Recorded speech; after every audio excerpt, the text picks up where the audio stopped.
This is Dave Lombardo, and you're listening to Brutally Delicious Podcast with Bruce Moore. Brutally Delicious!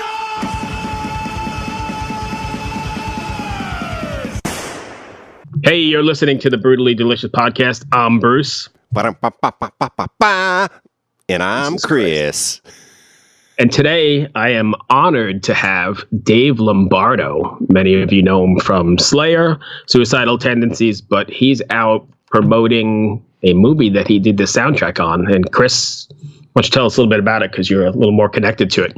Well, the movie, from what I understand, is about a metal band or a rock band that left Cuba. And then they went and toured around and did all kinds of stuff. And when they went back 30 years later, and it's kind of that story, from what I understand. Yeah, I haven't seen it, just a trailer. Yeah, I haven't seen it either. I just read about it. And the cool part about it is that it's about a band from Cuba, and Dave Lombardo was actually born in Cuba. He was born in Havana. So a little connection there. Yeah, he was born in Havana.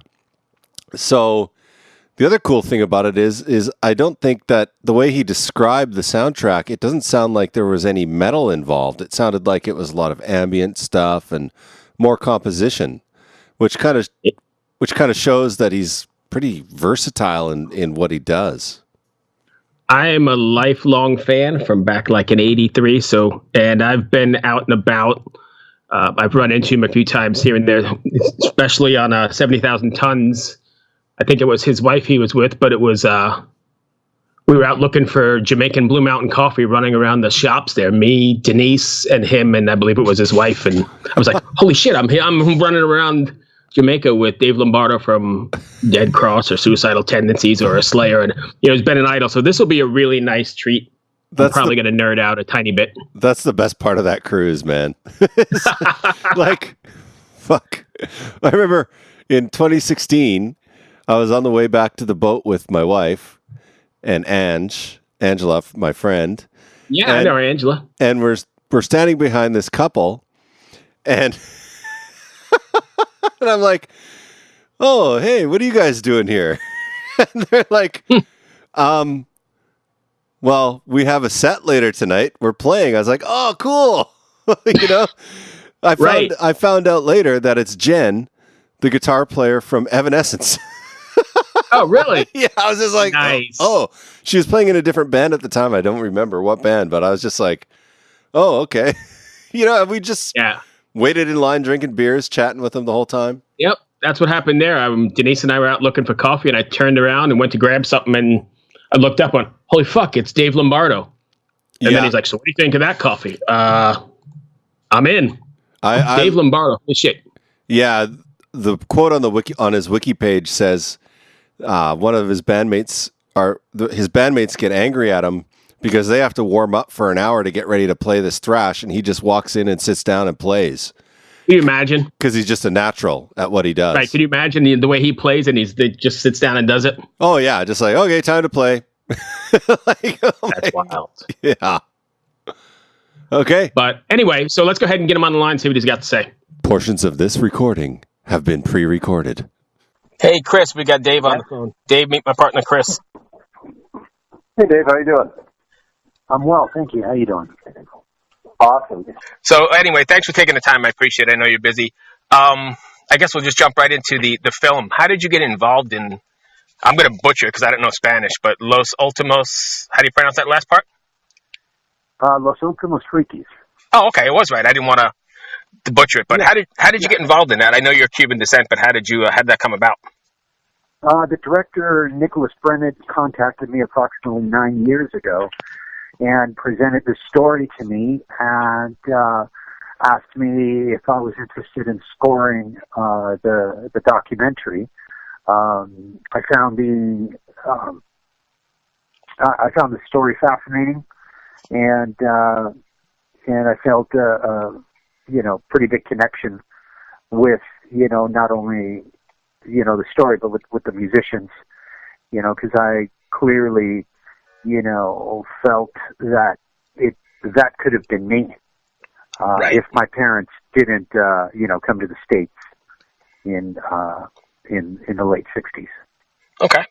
How did you? I got one more, but how did you find time to do something like that? I mean, between suicidal tendencies and I don't know if are you still doing film, by the way, or is that No, okay? no. I know I talked to you on the last tour cycle with film, but how do you keep up with it with the tour cycle and the suicidal tendencies? A lot of, you have to focus. You have to stay focused, and, you have to put aside any kind of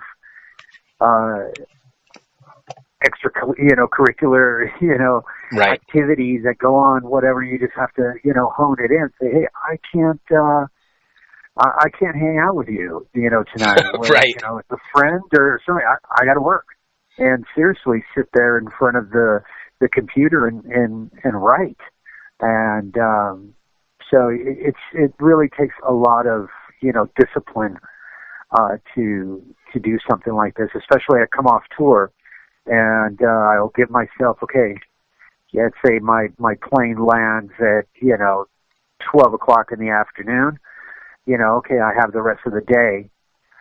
Maybe have a day off and then start working the next day, or just immediately start working the following day. Right. And until my next scheduled either show or rehearsal. Okay, Chris. Well, I think the synopsis of the film is really cool. Having visited Cuba multiple times, I spent about 6 weeks down there. And some friends of mine actually just sponsored a metal festival actually down there where they went and played. I think they played in Havana, in Pinar del Rio somewhere, and one other place. I can't remember the place, but they like took 3 bands with them and they went and did like a Cuban metal festival, which I found really kind of inspiring. And how has being born into like a Cuban American family kind of changed the way that you kind of perceive your life in America? Well, it was funny because growing up in America, when I was, living with my parents, that was a Cuban household, straight up. There was Right. coffee, the scent of cigars, there was rum, there was Cuban food, there was Cuban music. But as soon as I stepped outside that door, that was America. And, Right. I found, that America had all these opportunities, they're growing up. This is a land opportunity. You can make it here. This is where if you work hard and you kick ass and you keep your nose clean, you can go somewhere. And, with that instilled in my mind, as a child, I felt that I had every single opportunity, available to me. I mean, watching my own dad come to this country without knowing a single word of English. Okay, get a job. His trade in Cuba, he was a butcher, so he found himself a great job with great benefits, and he worked there until he retired. He bought a house. He bought his cars. He took care of the family, and he lived the American dream. And what's wonderful about that is that a person that came to this country without knowing a word of English kicked ass and was able to support his family.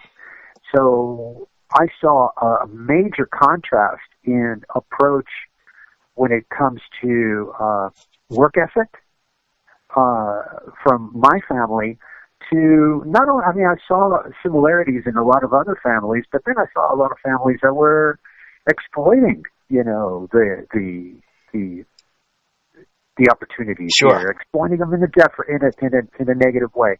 So, it was real interesting, and I think seeing that, I think drove me further into pursuing what I loved.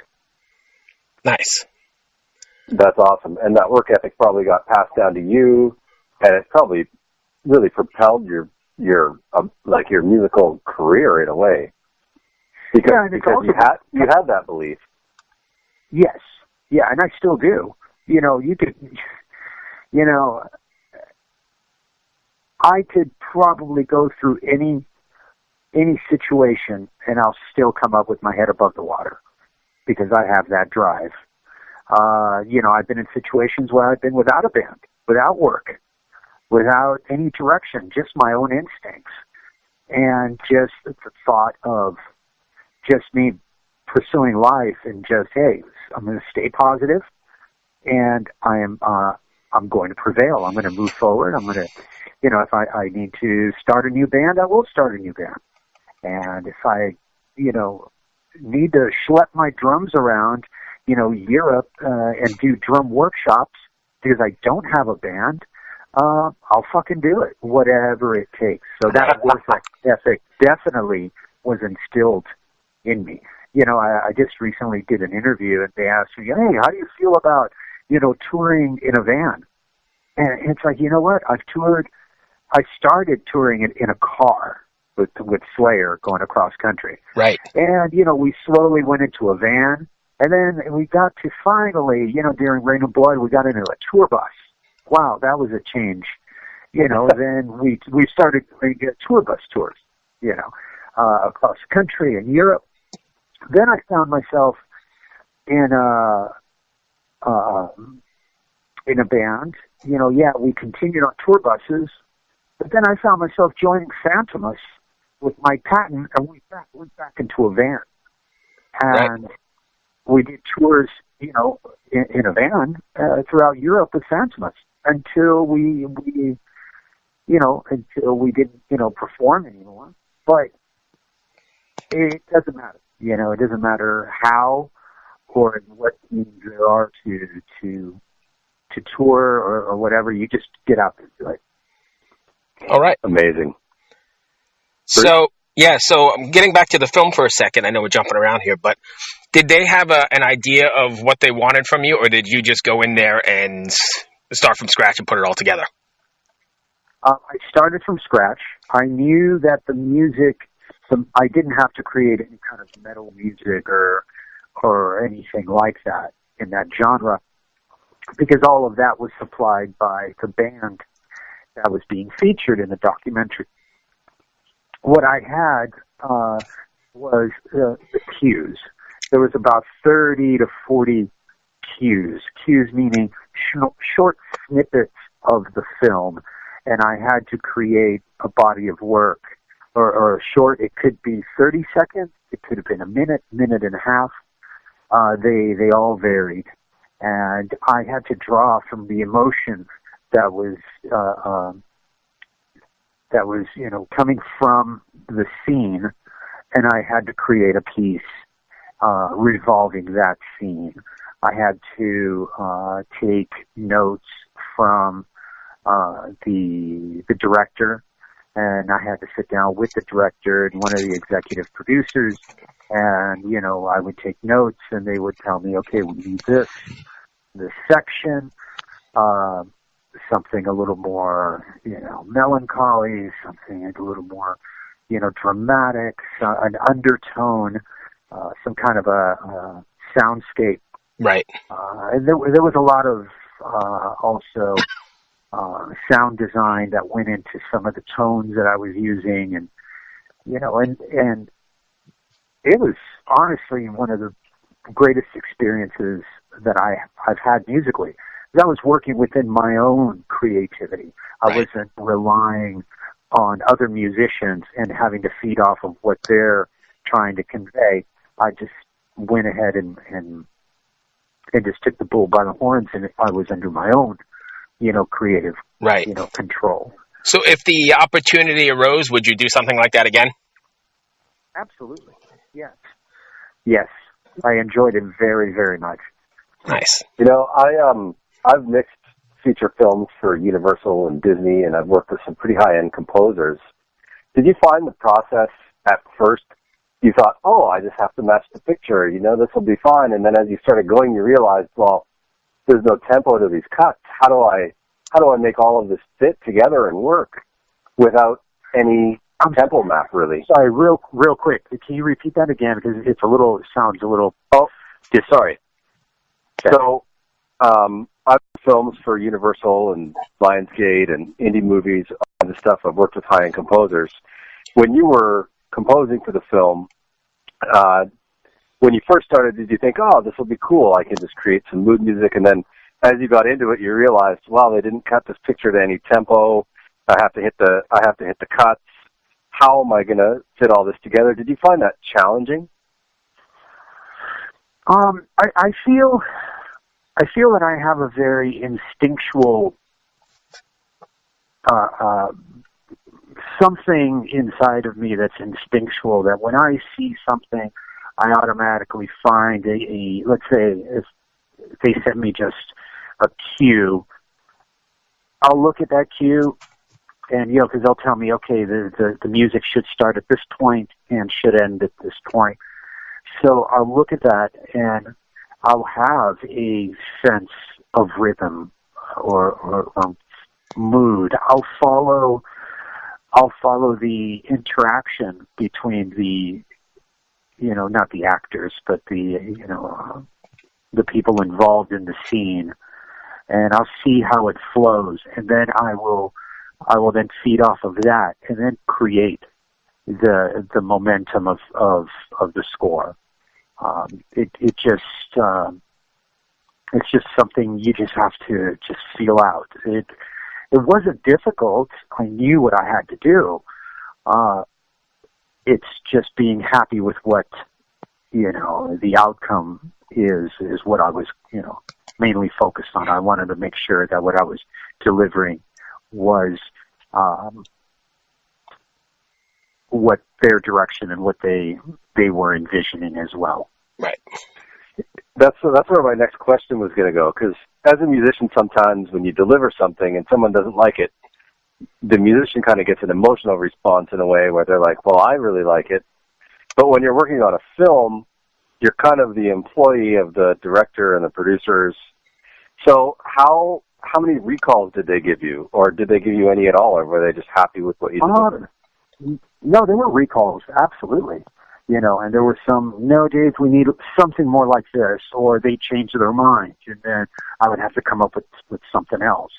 That's understandable. I experienced that with, I did a pilot, I wrote music to a pilot to a Disney cartoon, and I felt, I experienced, the recalls and, the change of minds, 2 or 3 directors, sitting there and producers, and no, we need a little more of this, a little more of that. And that was exciting, and interesting all at the same time, and a new experience.